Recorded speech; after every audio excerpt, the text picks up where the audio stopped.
What up, guys? We're just leaving the shop, literally. It's a Saturday, just getting off, going home. And this week's weekly discussion is filmed a little late just because, quite frankly, I didn't have anything to discuss. And sorry, I got bright out. Much better. I can see now. But yeah, so I was actually thinking about skipping the weekly discussion this week because I just didn't have anything that's interesting to talk about. And that's the thing, is like, I like doing it once a week, so I have a consistent, steady stream of content, as reviews are hard to schedule because I have to deal with someone else. When I just do this, it's just me. But then I was at work, and a lot of times that's what happens, is I won't have anything, and then I'll go to work, and something will happen that would make a good weekly discussion, and here we are.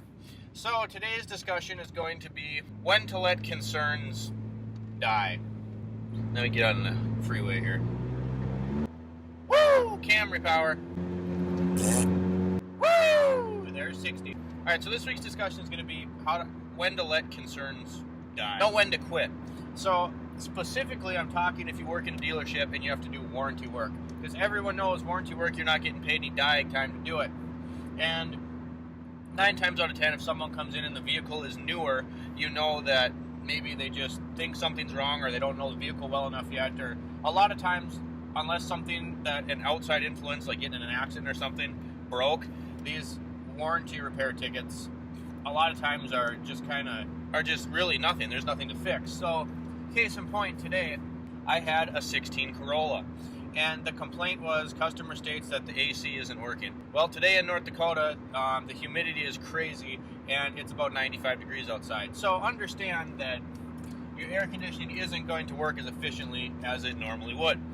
I was like, okay, it's a Toyota, it's 2 years old, there's no way, unless something broke, unless something got a leak or the condenser got a rock in it or something, there's no way this air conditioning's not working.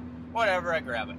So I pull it back, and complaint said customer states AC isn't working as it should, not getting as cool as it should.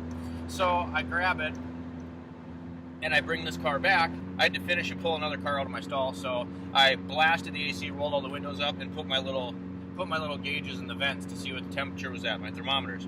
And I come back, and it's at like 39 degrees, and I was like, all right, well, that's pretty damn cold. So no problem found, and that's just where I left that. And I think you can't get burnt on these warranty items with concerns like that, where, oh, well, there must be a problem, I better keep looking. No, sometimes you just have to be done and say, I can't duplicate this.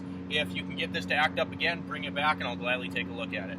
I'm not saying that their concern isn't important. I'm just saying that sometimes you have to know when to quit, because you're not getting paid to diagnose it anyway. Not that you shouldn't care, but don't waste your whole day worrying about something that's probably not even an issue. So anyway, that's where it gets better, and this makes my point even more accurate here, is that I bring the car up, I turn it in, and I said I think there was an oil change on it too. I said the oil change is done, inspection's done, no problem found, AC is working fine. And it's a Saturday, like I've said before, we go from 9 to 3. So from 9 technicians down to 3, it was hectic. I had like 3 waiters, and I get called, and I get out, yep, and she says, well, I think we might need to revisit this Corolla. I said, what do you mean? And she said, well, now I talked to them, and they said, well, no, the issue wasn't that it wasn't getting cold, it's that the airflow wasn't that great. I'm like, well, I had it, blasted, and I guess I just blasted it, put my vent in there, and went on to do something else. And so I went over, and I got it, and I guess I thought it was blowing pretty well. I thought, well, I'll just check the cabin filter. So I pulled the cabin filter out, and there's literally like 5 pounds of dust and dirt in it. Like, it was heavy. So I went and brought it up and got the okay to replace it, put that in, then they were happy.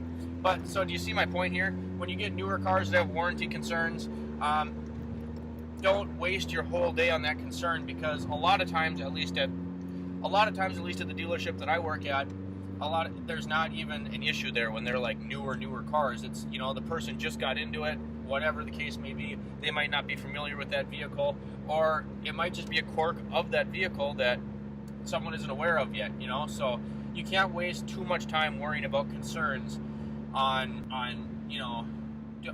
not even just warranty, but on concerns where you get the car and it's like, okay, this seems to be working okay. I just mean, don't get the mindset that, well, there must be an issue and I better keep digging in it and waste a bunch of time, because if you get in and you do your checks and you do honest, good work and everything seems to be okay, well, that's what you have to tell them. That's your job as a technician, is to reflect to them that, hey,